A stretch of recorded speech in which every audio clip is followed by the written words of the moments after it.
First responders, thank you for all that you do. I'm Garrett Martin of the Alberta First Responder Mortgage Program, a program I put together myself. After spending 8.5 years in law enforcement, I got my mortgage broker's license, and now I'm a proud sponsor of the Alberta First Responder Association and doing mortgages for first responders.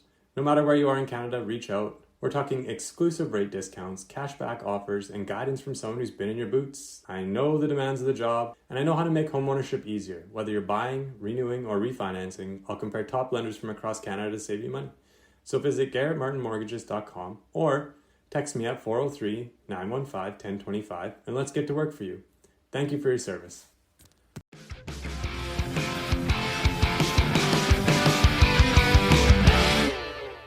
Sirens, Slammers, and Service, a podcast for female first responders by female first responders. My name is Nikki Cluche, and I will be your host. As a former correctional officer in Alberta for almost 2 decades and the founder of Blue Line Fitness Testing, which provides law enforcement fitness testing and first responder wellness workshops, I started this podcast as a way for female first responders to share the trials, tribulations, and triumphs of their daily work. I want to showcase the unique perspectives, skill sets, and personalities that women bring to a first responder career and share their stories. So get ready to laugh your ass off, learn a whole bunch, and be inspired by some pretty badass women. Let's go. Welcome back, guys. Oh my God, season 9. It's been a fucking ride. And today I am joined by just a wee little baby. She's only 22, but she's a freaking absolute rock star.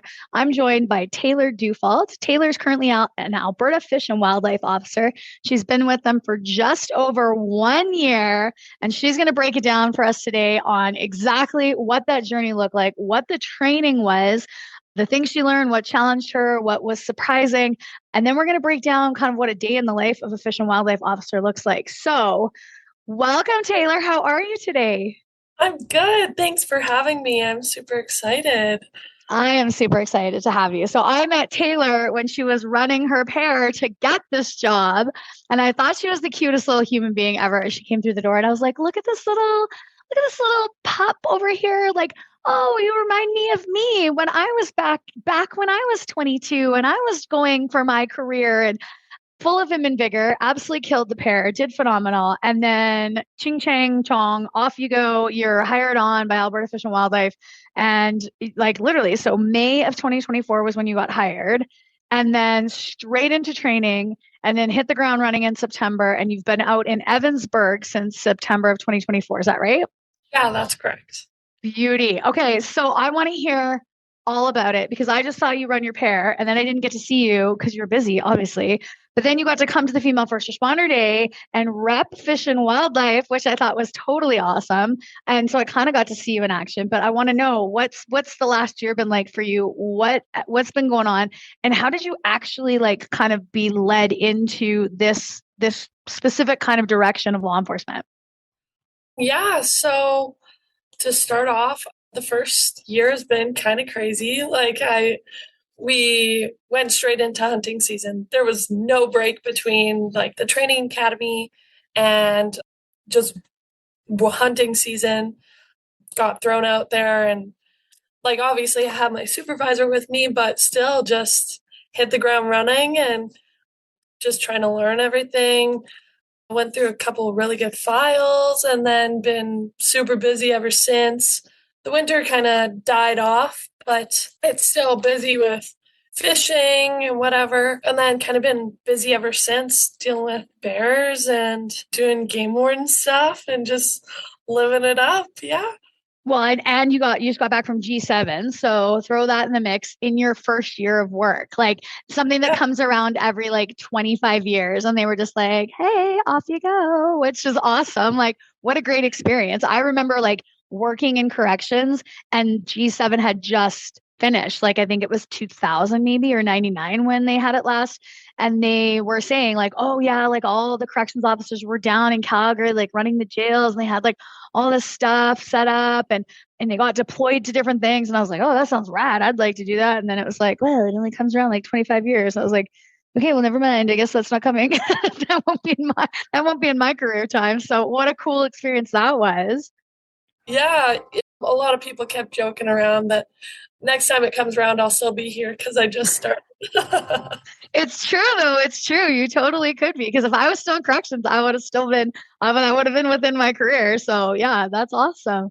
So, what exactly drew you specifically to like fish and wildlife? Was like something that you always wanted to do? Was like an enforcement kind of role what you were looking for? Or was it just like you just kind of fell into it and this was something you like liked as you kind of went along? Or how did that work?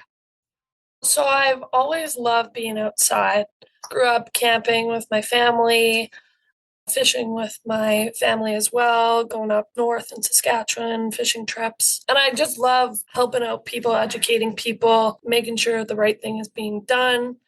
When I actually originally I was going to be a vet tech, and I didn't really like the idea of putting down somebody's pet. So I kind of switched it out to putting down injured wildlife. Had never even thought about that. Like when you said vet tech, so because my middle daughter, that for the longest time, she wanted to be a veterinarian. That was her thing. And Yeah. now obviously she's like 11, so she's changed her thing like 58 times since then.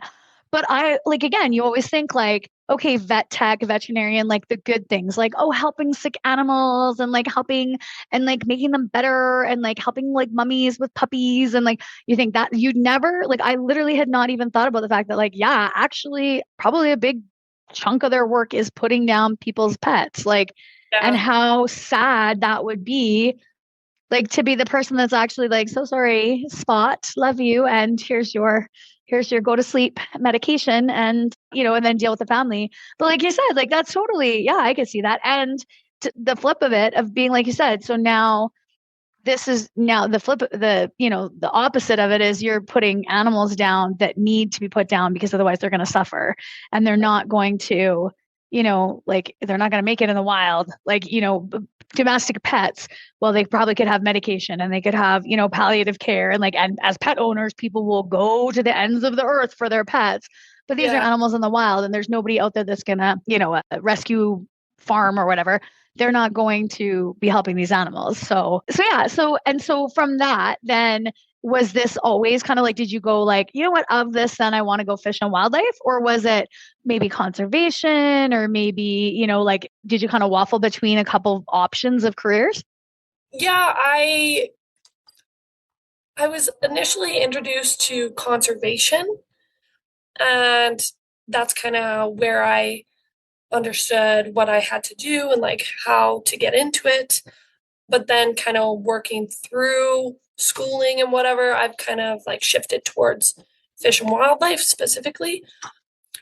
I just really like the aspect of dealing with problem wildlife and being out checking hunters rather than being in parks. It's just kind of my personal preference, checking out hunters, fishermen, everything like that, rather than kind of dealing with people camping and whatever. Mhm.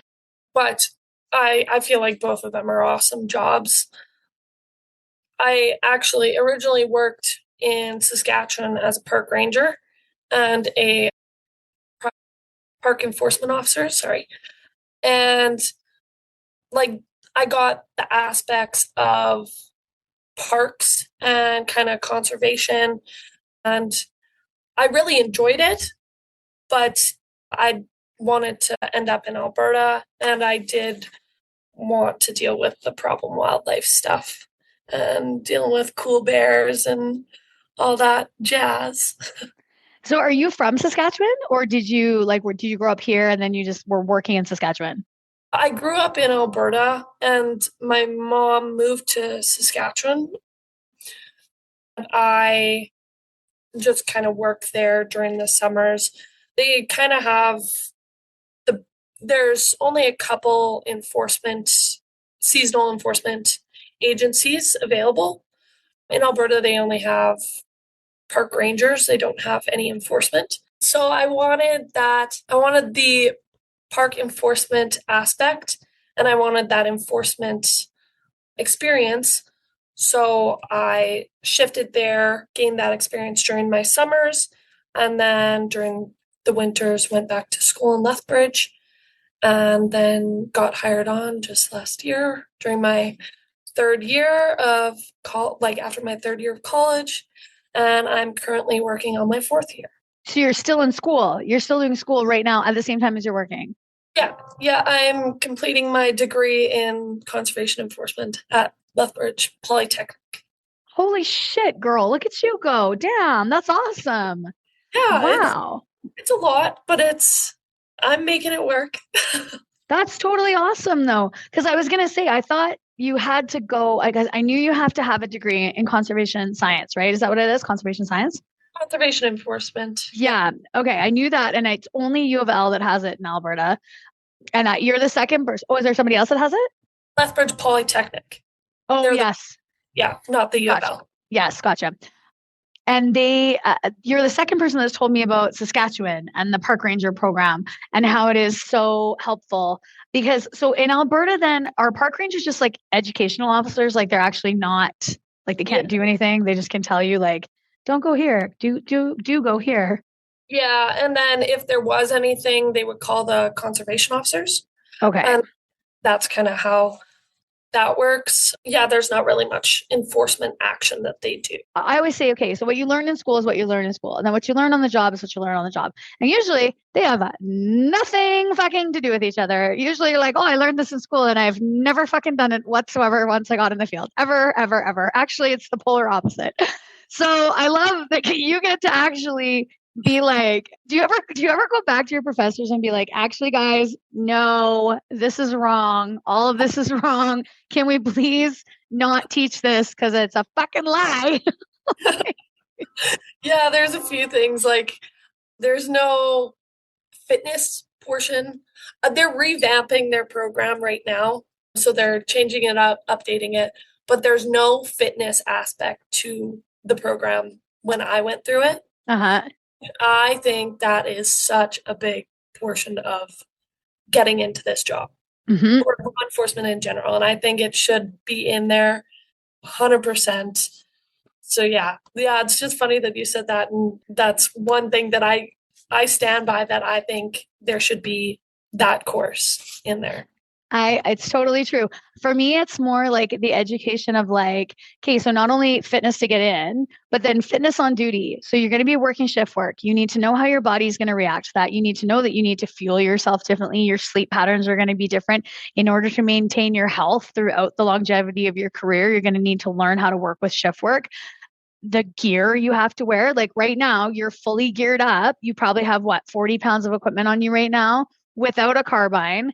And it's plus fucking 32 today. And so it's hot as balls. And so get used to wearing that and being hot and like, right. And then you're out in the woods huffing through. It's not like you're just walking down a sidewalk like dum de dum de dum with your vest and your belt and everything else. You're like climbing over logs and, like going through the bush and try like, so yeah, now do that with 40 pounds of gear on all day, every day. It's just way fucking harder on your body than people think it is. So I 100% agree. And I mean, again, coming from Blue Line, like, of course I'm with you 1000% on the fitness side of things, but yeah, it's definitely an off missed thing that people don't think about and then leave it to the last minute and then panic and realize like, oh my God. And it's like, this is just the beginning of your fitness. Like this right here, the test that you have to pass to get the job is just the beginning, because training is going to be harder and the job itself is going to be harder. So yeah. So I love that. So then what was like the recruit process like for you? Like, so you kind of, because you were still in school. So did you just go like, well, I'm ready. I'm going to apply now. I don't want to finish school or. Yeah, that's kind of.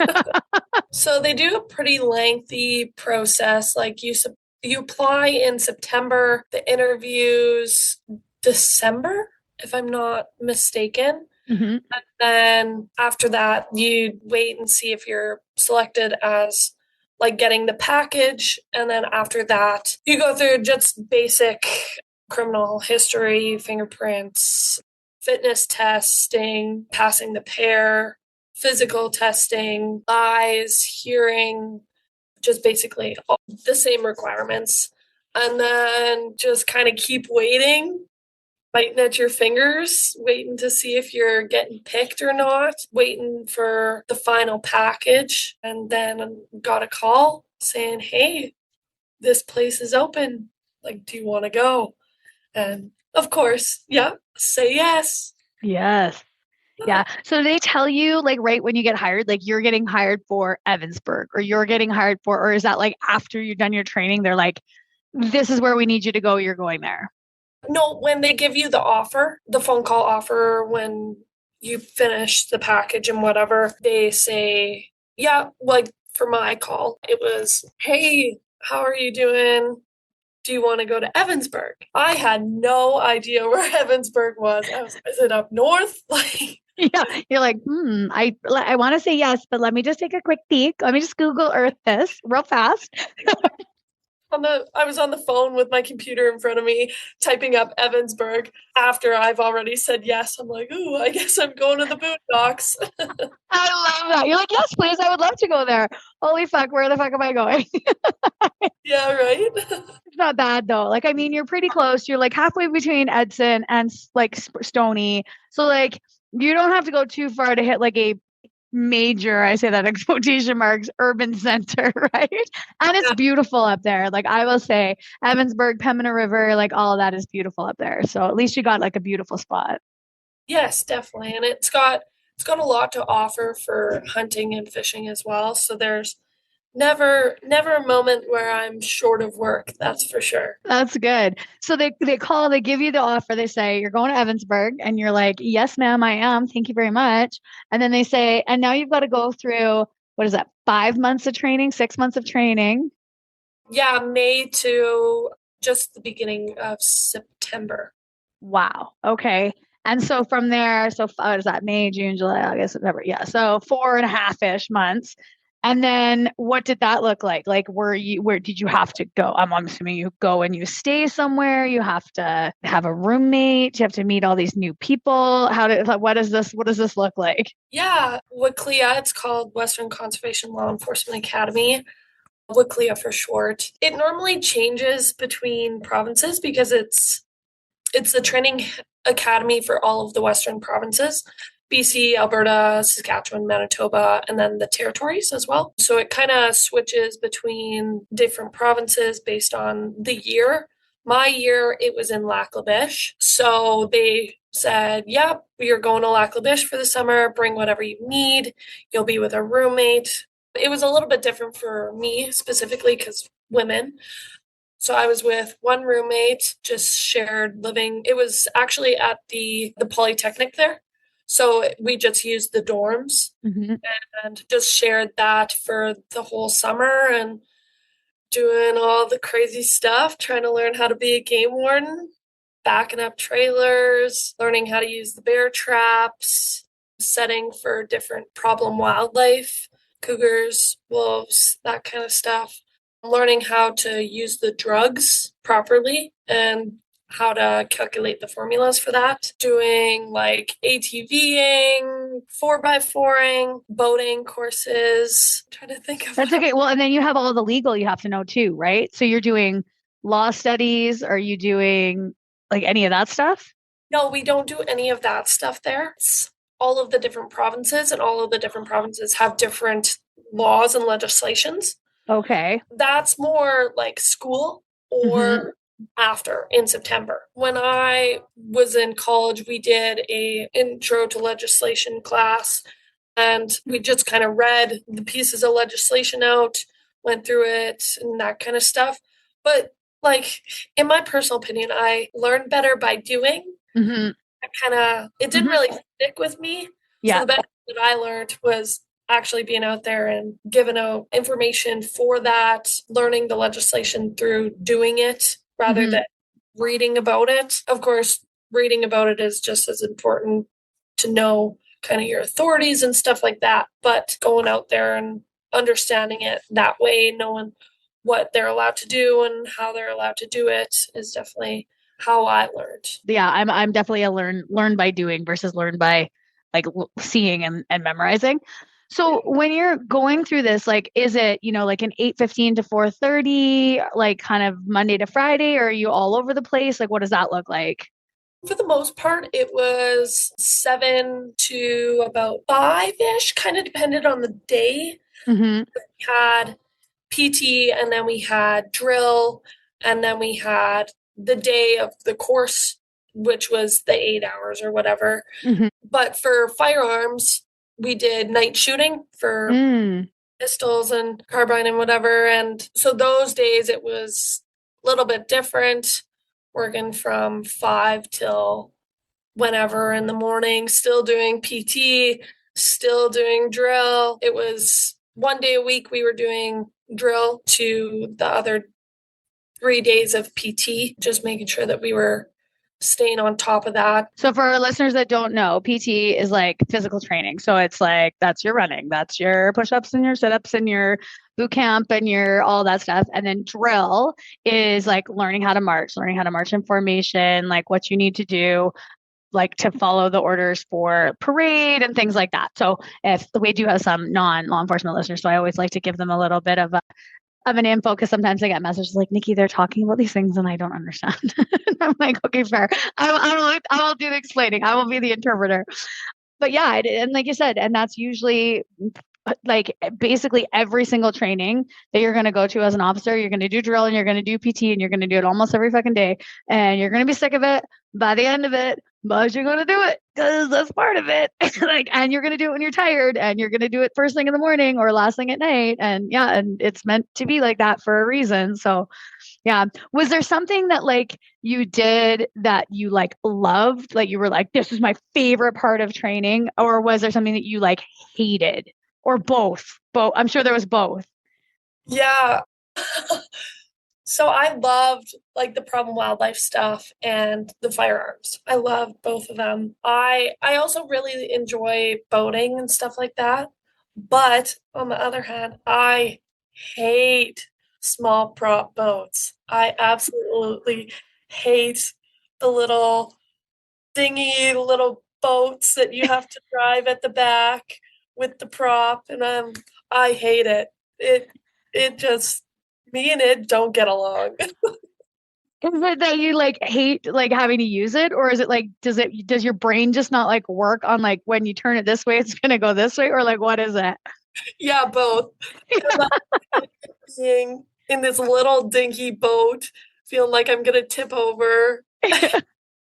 It just I mean, I made it work. It was fun once I like started doing it a little bit more and whatever, but I still don't like. I even tell my sergeant, I'm like, John, I don't want to do it. We haven't went out yet, so You're like, I want to tag out of that day. I'll do all the office stuff. I'll do all the paperwork. I'll do everybody's paperwork if I don't have to go do that. That's awesome. And so because like, again, you're saying firearms is one of your favorite things. Had you shot before? Like, were you comfortable? You said you were into fishing, but were you a hunter before, or was this like your first like real, okay, I'm really using all of these guns. I'm learning about all of these guns. yeah, that was my first like using guns, being around guns. Actually, like the very first time was seasonally in Saskatchewan, because they issue shotguns for their seasonal officers. So the year before 2023 was the first time I had ever shot a gun. Mm-hmm. I was like to my stepdad, I was like, hey, like I need to go this summer and shoot a gun. Can you please take me out? And we went out before, so I had a little bit, like maybe a couple hours of shotgun bird shot, and got some experience at Saskatchewan the year prior. But yeah, I was terrified of guns. When I first like got there, I was like holding it, terrified of it. But just being around the guns for all that time, it really boosted my confidence with them. And I just became super, super comfortable with them. And now it's one of my favorites. Well, I like hearing that, because that's a big thing I hear from a lot of people is like, oh, like I would do that, but I don't know how I would do with the guns, or I don't know anything about firearms. I'm not comfortable shooting. And I always say, like, they're going to train you. Like, this is not like, if you have that prior knowledge, wicked. If you've got your pal, your R pal, okay, again, awesome. You've got more like tools in the tool belt, but like, we're going to train you. We're going to show you everything you need to know. You can't leave training until we're fully comfortable that you are comfortable with this firearm. So it's not like we're just going to fucking wing it and be like, well, okay, they're going to be okay. No, like we're putting a firearm in your hand. We're going to make sure 100% that you're good with it. So that again, like if it's something that, if you're listening to this and you're like, oh, maybe I want to do this, but I don't know, like that's exactly right. They're going to train you. You're going to leave. You're going to be comfortable. You might not love it. Like, I mean, it might not be the thing that you love, but you'll be comfortable and you'll be proficient, which is what we need to do to do the job. So that's awesome. Was there anything that like kind of surprised you about the training? Like you were just like, oh, I didn't know we'd learn this, or, oh, wow, this was totally different than what I thought it was going to be before I came to training? Oh, I feel like it's been so long, but it hasn't been that long. Just kind of like blocking it from my memory. Well, it's not blocking it. It's that you came back and you started working and we were like, okay, let's jam all this other stuff in your head that you need to remember. So you got to push the rest of it back. And now there's just way more stuff at the front that you have to remember. Yeah, all the legislation. I don't think anything really surprised me.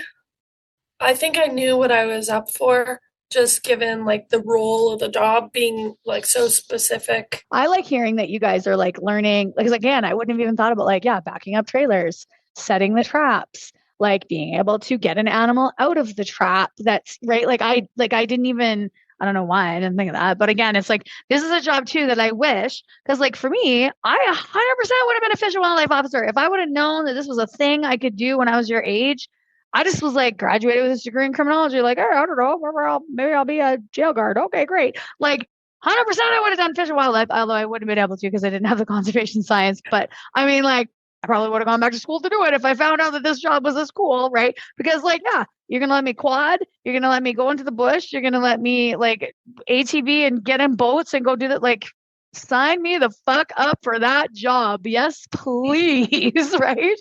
So yeah, like, but to hear like, okay, and the medication. So the medication is euthanizing an animal. Is that like, then you have to know like the dosage and the weight and things like that? No, the medication, the drugs that we use, they're for sedating the animals. So processing the animals, giving them ear tags, putting in a chip, figuring out their weight, their size, and then relocation of them. So we sedate them, take them out of the trap, run them through our process, and then put them back into the trap, and then ship them off to wherever they're going. Okay, that's going to lead right into kind of where I wanted to go. But I have one final question about training that I want to ask you. So, how big was your group that you went through with? And of that group, how many were females? We had 50 people total. Wow. 5 women. Okay. All right. Not bad. A tenth of the class. Okay. Yeah. And so so this is across all those 4 provinces in the territory. So how many of them were from Alberta? 3 were from Alberta. Yeah, good job. Well done, Alberta. Yeah, yes, that's excellent. And was your roommate from Alberta? Yeah, she was. Oh, good. So then you had like a friend like right away and a friend to go back to the field with and like know and be able to call and talk to and like ask questions of. Yeah, actually, funny thing, the 4 of us women all went to Sask seasonal training together. But I went to school with the 3 Alberta girls, and then I was also really close friends with the one BC girl as well. Awesome. Oh, that's good. I really like that. So you guys are all kind of still in contact and friends and stuff like that. Oh, that's fantastic. That's good. Okay, so then let's go back to now we're relocating animals. So a day in the life of a fish and wildlife officer, because again, you're talking and I'm like, oh, fuck yeah, you would have to do this. So somebody calls and says, there's a cougar in the area and it's by the hiking trails or it's by the whatever. They're calling you and you're going to go and get this cougar and you're going to do what with this cougar? Kind of depends on the situation. Like, we typically don't go out and just relocate a cougar just because it was seen. Mm-hmm. It's kind of got to do something to earn to be moved. We actually also don't move cougars. we just euthanize them. Yeah, we don't have a process of relocation for cougars. For relocation, we only do that for bears. Okay. So, like a scenario, get a call. This bear is chasing my horses. Can you come out, deal with this bear? So we go out, go set the trap for this bear, catch the bear, and then we relocate it to either Manning, Grand Cache, those kind of areas up north. Mm-hmm. And then just let it go there and hope that it doesn't come back. Have our process, we give them an ear tag. So if they do come back, we know who they are, when they were last caught, if they were caught multiple times. Because for our bears, we give the males 2 chances. We give them an ear tag, we let them out. And then if they come back, that's their chance. Mm-hmm. But males, because they're the reproducing species, we give them 2 chances. So they come back, ship them again, they come back again, then that's kind of it. Mm-hmm. But yeah, that's kind of our whole process for relocation. So is it like they come back, but now they're up to shenanigans again? Like if they come back and you don't see them and they just stay out of all of the people's things and they're being good and they're in the woods, then they're good to go. But it's if they're up to shenanigans, chasing horses, being idiots, then but you go to the timeout square and then you get euthanized. Yeah. Okay. Okay. So then the other thing that came up as you're talking about this, I was like, so wait a minute. So this bear is in a trap, awake in the trap. Yeah. And then you go to the trap with a bear that is probably very pissed off in the trap. And then you give it sedation without getting fucking mauled or eaten. I don't understand how that works. I don't understand the logistics of how this works. So please walk me through this. Sure. So the traps have small doors, kind of depends on the trap, but normally with like grates on them. And then through that, we use like our dart guns and shoot them that way. Mm-hmm. Or like say they're in a foot snare, shoot them from far away from the truck because they can't get away. It just kind of depends on how the situation is going. But then wait for them to fall asleep. Our drugs are really predictable, so we know when they're going to go to sleep and kind of for how long, depending on how we sedated them. Mm-hmm. But it you can kind of tell when they're starting to wake up. So then wait for them to fall asleep, drag them out, process them, put them back in, and then give them the wake up drug. Okay. Like we have time. Yeah. Before we wake up again and close the door, get them ready to go. And yeah, so we don't actually see them when they're awake and whatever. We see them, but not out of the trap. Okay. Yeah. And they're not, and you're not getting too close. Okay. Because I'm like, so you're going up to this fucking trap with this bear that's inside of it that's not happy to be in this trap. And now you're going to give a sedation. Okay. Yeah. But no, I like the idea. He's in a trap really, really far away. And I'm going to shoot him from really, really far away. Make sure that I am not anywhere near that guy. Okay, good. That makes more sense. There has been instances where like the bears are out of the, like trying to get out of the trap with their paws or whatever. Their like shoulders are out of the trap just based on like the trap style and whatever. Mm-hmm.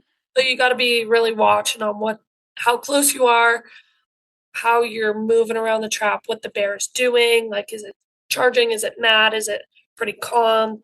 Like the bears that I've dealt with were pretty calm so far, but nothing too crazy. Well, and so I'm asking all these questions because you're saying like, oh yeah, we relocate them to Grand Cache. And guess where I'm going camping in 2 weeks? It's to Grand Cache.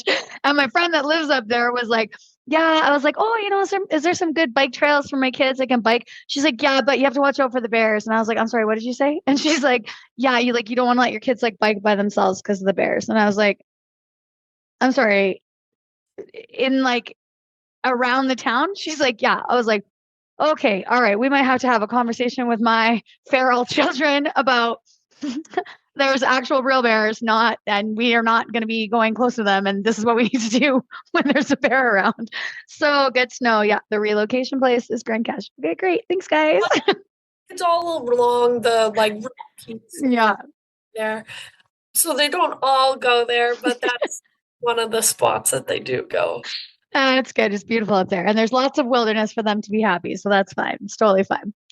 Okay, so then what would it be like another thing that you would like get called out for? Or, like, you come on shift, you probably get a passover from your like previous partners or whatever. And then is it you're going through calls or you're waiting for a call, or like what does that look like? Yeah, so kind of one of the big ones during hunting season would be shot and left wildlife. So going out, seeing if there's a bullet casing, kind of seeing if we can have any evidence for that, just following our process for that. Or during fishing season, people reporting fishing over limits or fishing closed waters or anything like that.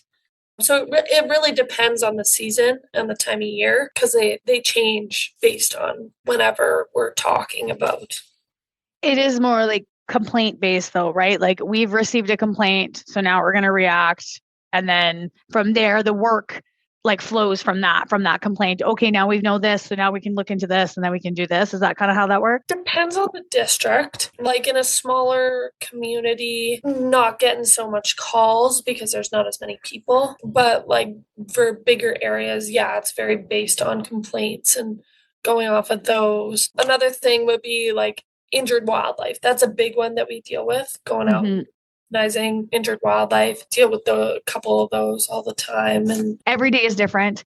Every day is going to be like, you thought you were going to do this, but guess what you're doing? You're actually doing this. And it's totally different than what you thought. Or even the thing that you're used to doing, the trapping of the bear, Well, today this is totally different because this guy's shoulders are halfway out of the trap and now we got to do it this way. Or yeah. So I think that's neat because that means that every day you kind of know what you're doing, but you don't really know what you're going to be dealing with. So for you being like the first year in, has it been, I mean, it's drinking from the fire hose. We all know that, like straight up, it's just like, holy shit. But has there been anything that was like, oh my God, like, I can't believe I got to do this, or, oh my God, I can't believe I had to do this in that kind of last little bit? Yeah, there's actually a couple. So within like my first couple months, I went on 2 relocations of grizzly bears. One was just a big boar, and then the other one was a family, a sow, and then 3 cubs. And both of those were amazing experiences. I was just shocked watching it happen and being a part of it. And a lot of people that I went through academy with, they haven't dealt with relocations at all. So that was really cool to like be able to be a part of that and have those experiences. And then my supervisor and I, we had this file where we chased some people to Edmonton, which was awesome. We had a complainant who called in and shot and left wildlife, and they also shot on private property without permission. And the landowner was actually able to get pictures of both the individuals, the tags for the individuals, and get all of their names, the license plates. So we were able to know exactly where to go for their house to chase them down and intercept them before they went home. And we got there, did a hunter check on them on the road, and we were able to seize their deer. And we're just kind of waiting for them to go to court and to plea. That is awesome. I love that because there's nothing that I find more disrespectful than people that do things like that. Like, we live in such a beautiful country, like literally Canada Day yesterday. We live in a beautiful country full of natural wilderness, wildlife, like things that across the world people don't have anymore because they've destroyed it.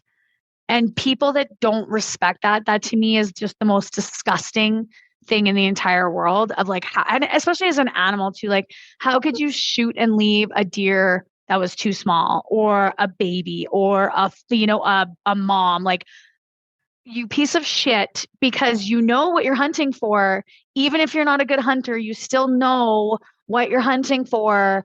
So you should be able to tell that it's a female and not a male. And like it's just ugh, like it gives me the ick on people like that. So I love to hear that we nail these fuckers. Love that. Yes, good. Like, It 100% is good. Yeah, we weren't even too sure like what they were looking for, why they left. They weren't really talking to us when we stopped them. Just that they left it. They shot off the road. They shot towards a building. Like, there was so many dangerous things that they'd done, and just didn't even care, really. so was it that they didn't, was it like, so yeah, maybe it was they didn't care, or was it that they just were stupid? Like, well, little column A, little column B, but what do we think? They just zero fucks given? Yeah. Didn't think they were going to get caught. Yeah. Brutal. Disgusting. Just disgusting. And then they give all hunters bad names, and then people wonder why people look down on hunting, and oh no, I don't want that, and that you're killing all the animals. Well, no, like, if you do it respectfully and you do it appropriately and you do it within season and you do it with the tags, like, there's a reason all of these things have been put into place so that we can continue to maintain what we have in this country and not hunt shit to death so that we have nothing left like everywhere else in the world. Like, just respect the things that are in place, for the love of God. Well, like I said, I'm very happy about that. See, this is the other reason why I probably couldn't be a fish and wildlife officer, because I would just be ripping people's strips if they were doing shit like this. There would be like, oh, and then you're going to go to court, but before you go to court, you're going to the court of Nikki. She's going to rip you a fucking part on the side of the road about being a fucking dickhead. Well, that's good. Okay. Well, I'm cognizant of time because I'm stealing you away, but has there been anything else kind of like over that last like 6 to 8 months, I guess 10 months almost now? No, like, yeah, September. Yeah, 10 months. Yeah. Anything that's kind of, blown you away, or that you've just been, is there anything that you were like, holy fuck, this is super scary and I can't believe I'm part of this right now? Yeah, no, I haven't really dealt with anything like intimidating like that so far. I had a guy with like a warrant, of course, but like it wasn't scary or anything like that. He was just like, oh yeah, I just didn't deal with it. Okay. Okay, well, now we have to deal with it. So do you find, because again, you're young and you're female and like obviously new, right? Like, again, because it just comes off whether we try to or not, when we're new, it comes off as new. Have you found that being really challenging? Are you always with an FTO or a supervisor or sergeant, or is it like, have you been out on your own and had to deal with people like that? Yeah, I was out on my own dealing with the guy. He yelled at me. He was screaming at me. He had his kid with his grandson, and he was fishing closed waters, and he was just like, well, why are you bugging a kid? Like, why don't you go do something else? Find something else to do. And I'm like, dude, you're doing what I'm supposed to be enforcing. Yeah. So it was just an interesting situation. That's when you just shake your head and you're like, okay, sir, but also these are the rules. And as a role model to your grandson, I would expect that you would be a good role model and that you would teach him when and where you could fish. And that's not here right now. So carry on, move along, sir. Because I know, like, when I started, yeah, you're 22 and you're a kid and you're like, oh my God, like, okay, I'm just out here and I'm upholding the law. Okay, great. Holy shit. And then people are like, fuck you. And you're like, okay. I'm gonna learn how to take that. Like, okay. And then the worst is when you take it and then you leave and then you come up with like a really great, like, what you should have said. And you're like, fuck, oh, now I'm in the car. Like, but then the next time, if it happens again, I got it. It's up here what I'm going to say, right? Like, don't worry, it gets better. The older you get, the more time you have in, that shit just comes to you like so fast. And then it comes to you like so fast that you're already like cutting people off because you're like, actually, I know what you're going to say. And so like, let me just stop you right there.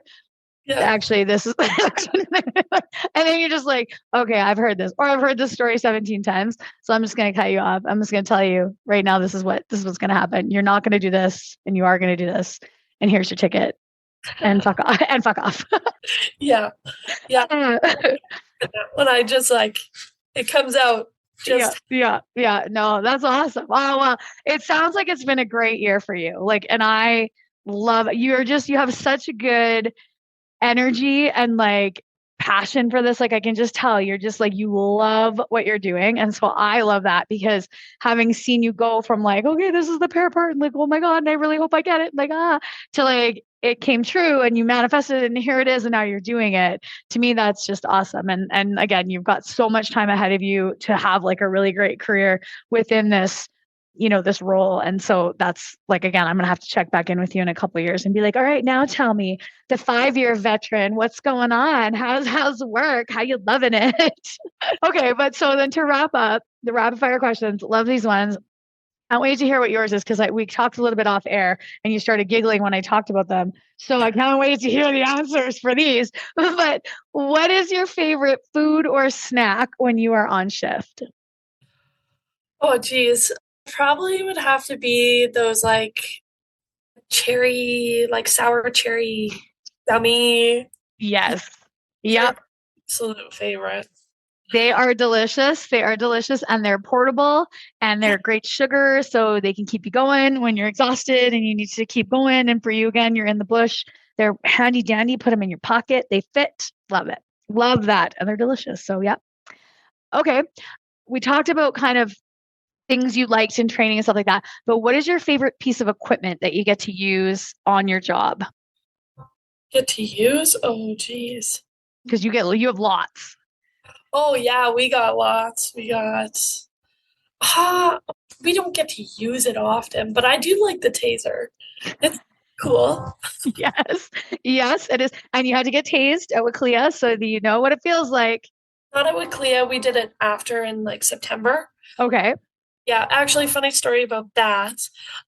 So normally with the training, it's like a 2-day thing, and everybody gets tased on the first day, and then we deal with the taser, and for the 2 days, and at the end of the second day, you're out. So I was adamant. I was like, no way I'm doing that. I do not want to do that. And everybody's like, oh, come on. Like, you have to. We're doing it as a troop. Like, we're all in this together. I was like, no, absolutely not. So and like these things are intimidating. Like, let me be honest. And holding it for the very first time, dealing with it for the 2 days, I was like, oh, I do not want to do this. And by the end of the second day, everybody's bugging me for like the 2 days. And I'm like, fine, whatever, I'll do it. So then I ended up doing it on the second day, and it was bad. There's no sugarcoating it. There's no like, it sucked. It was terrible. I kept saying like I'd rather get pepper sprayed than tased, but I'd rather neither. Yeah, totally. Yeah, I would rather not. I would just comply with directions, actually. That's what I would do. Piece of advice to all of our listeners: if you're being threatened with the taser or the OC spray, just start complying, because both of them suck and you don't want to get hit with either. Yes, totally. That's that's good. The taser, yeah, exactly. Well, I love that you did it though. Even though you didn't want to, you did it, and now you know what it feels like. You know what you're dealing with, and then a little bit of that intimidation goes away once you've dealt with it. So that's good. Okay, the last one I have, and this is kind of a random one, but I do like asking it. So, for what in your life do you feel most grateful for? Probably my support system. Awesome. Yeah. Just seeing, like, after graduation, like, seeing how proud my mom and my sister and my grandma and brother and stepdad all were of me. It was just amazing. And, like, the constant, you're doing so awesome. You're doing great. It's honestly definitely the most rewarding. Like, not even the job, not being an officer, having my family being proud of me is definitely my biggest yes. I love that because that's awesome. And like, again, you like not everybody has that supportive family. And so that you do have that supportive family. And again, for you to be going from like, I'm assuming they don't live in Evansburg because like that's not usually where people live. So like knowing that you were going to go do this by yourself, go to the academy, get through all the hard shit, graduate, and then also move by yourself to go live in Evansburg or, wherever you're living close to Evansburg. Like, yeah, that's a big thing to do at 21 years of age, right? And you went and did it, and now here you are, absolutely thriving in this career. So yeah, that's awesome that your family is very proud of you, and I love that you recognize that support system is there, and it is good. Like we always talk about on the show, having people outside of work is super important. Making sure that you never lose that external support system, because if your work family becomes your only family, that's how we lead to burnout. That's how we lead to, just that like overworking without knowing that you're overworking because you never leave work. Right. So yeah, that's awesome. I like that. Awesome. Okay. Well, we have had a great conversation. I've learned so much. Again, always, every single time I have a conversation with somebody, I walk away and I go, I had no fucking clue. I did not know that. I had no idea about that. Wow, that's awesome. So I think that's wicked. And I know before Kim left, I talked to her about, I was like, I want to go for a ride along. I want to go out for a day with the fish and wildlife people. And she was like, yeah, let's totally do it. And then she left and went elsewhere. Kim, I know you're going to be listening to this episode. So I'm just saying, Kim decides to leave. Fuck you, Kim. She's super happy in her new thing, but whatever. Sad about her leaving. So maybe I'll just like finagle whoever the new boss is and be like, hi, I would like to do some field research and follow Taylor around for the day, please. Love that. And they'll be like, absolutely fucking not. You're not coming with her. Nope. We're going to put a hard stop on that. You will not be allowed to do that. You can watch from the truck and you're not allowed to get out. Fair. It's fair. It's totally fair. Well, no, like I said, great conversation. Thank you for all your knowledge. Thank you for sharing everything that you did. And thanks for being on the show. Because again, you could have said no and you bravely stepped up and said that you would do it. So I appreciate you for that. Do you have any last words for our listeners? Yeah, it was awesome being on here. You're absolutely amazing. Seeing you in that first year, I was so afraid of you. You like screamed at me while I was running my pair. But you are such a sweetheart, and I absolutely adore you. For anybody who's like interested in being a fish and wildlife officer, go for it. Do it. It's absolutely amazing. Super rewarding. We need more women. Mm-hmm. Women. Are you part of the Wonder Wardens? You must be. Yes. Yeah. That's good. We do. We need more women. We need more women in these careers. We need more women, especially in these typically even more male dominated fields, fish and wildlife, right? Hunting and fishing, where the 90 bazillion people you're going to deal with are usually men. So yes. Yep. I love that. Yep. And it's totally true. You can do hard things. You can get through the pair. You can learn how to shoot. You can get tasered. Like you can do hard things. Nothing will kill you. You just have to be strong enough to push through and know that you can do it. So yeah, that's awesome. It is hard. Mm-hmm. I will not say for a second that is easy. Like some things are easy, but it will push you. And that's what it's made to do. Mm-hmm. That's what that training is made to do. Yeah, and that's why I scream at you while you run your pair. Exactly. If I scare you, then you're good. Then you're not scared of anything by the time you get to training. If you're like, I already dealt with that bitch, I'm good. Nikki already fucking yelled at me, so I'm totally fine. That you yelling at me is not even scary anymore. Have you seen her yell at you? I love that. All right, girl. Well, thank you so much. I hope you have an amazing rest of your day. Have a great summer. And then, yeah, let's touch base again in a little bit. And I want to hear all the other new adventures you've been up to. Yeah, I'd love to. Excellent. Okay. Have a good one. Yeah, you too. Thanks.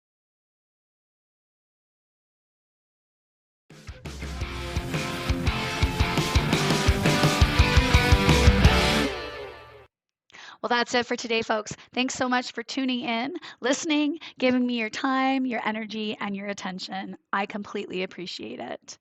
Make sure you check out our next episode with another badass female first responder anywhere you get your favorite podcasts. And follow us on Instagram and Facebook at bluelinefitnesstesting.com. I hope you stay safe, keep your head on a swivel, and watch your six.